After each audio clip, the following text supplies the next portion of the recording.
ఇక్కడ రాత్రి గరుత్మంతుడి గగనే గమనాకారు ఆయన ధ్వజారోహణ పటలికిత గడ నుండి ధ్వజారోహణ చేసి ఆయన పర్వదేవత ఆహ్వానం చేసి రావయ్యా అని చెప్పేసి మన ఆలయ పాలకవర్గం వారు స్వామివారి యొక్క ఉత్సవాలకి అందరికీ ఆహ్వానం పంపారు. మరి దేవుడికి ఆహ్వానం ఎవరండి అంటే అదిగో గగనే గమనాకారు.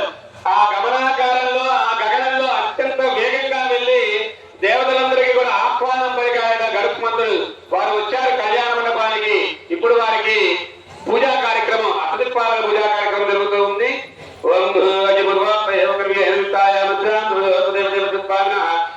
కళ్యాణ మహోత్సవ కర్మ అంగం దిక్పారాధనం కలిసి మధ్య బ్రహ్మ జ్ఞాన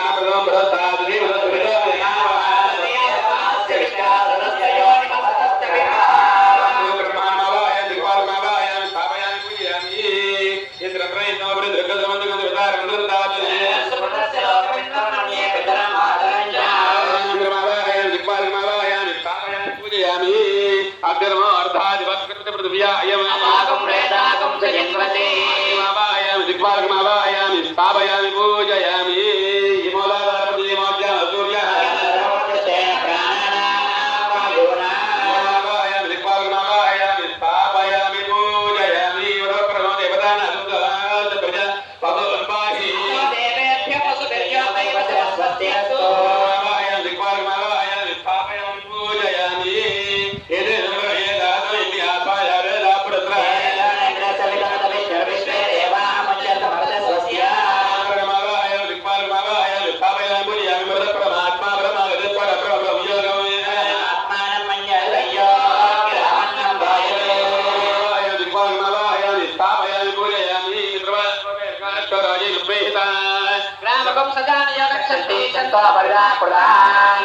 దిక్పాలకమావాయామి స్థాపయామి పూజయామి పూజయామి ఆవాహి దేవతాయై నమః ఆవనవాచ్యార్ఘ్యాగమన పుష్పగంధోపదీప అలోపహారాయ సర్వోపచారాన్ని సమర్పయామి సర్వోపచారార్థం అక్షతాని సమర్పయామి.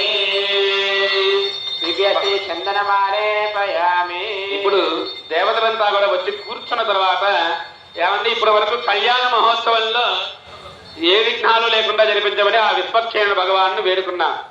సర్వం శుచిర్భూతం కావాలని చెప్పేసి పుణ్యాహవచన కార్యక్రమాన్ని చేశాం. మరి పెద్ద కళ్యాణ కార్యక్రమాన్ని ఆయన జగన్నాయకుడు, వీరు జగన్మాతలు, మరి వీరి కళ్యాణం చేయాలంటే మన తరం కాదు. అందుకని వారి ప్రతినిధిగా ఇంద్రాది సకల దేవతల్ని కూడా నాయన ఇక్కడ ఈ కళ్యాణ మండపం మీద కూర్చొని మా చేత ఈ యొక్క కళ్యాణ కార్యక్రమాన్ని నిర్వహించండి అంటూ వారిని వేడుకున్నా. మరి కళ్యాణం చేయాలి అంటే మనం ఉదయాన్నే చెప్పుకున్నా కన్యావరణం చేయాలి. అంటే వరుడికి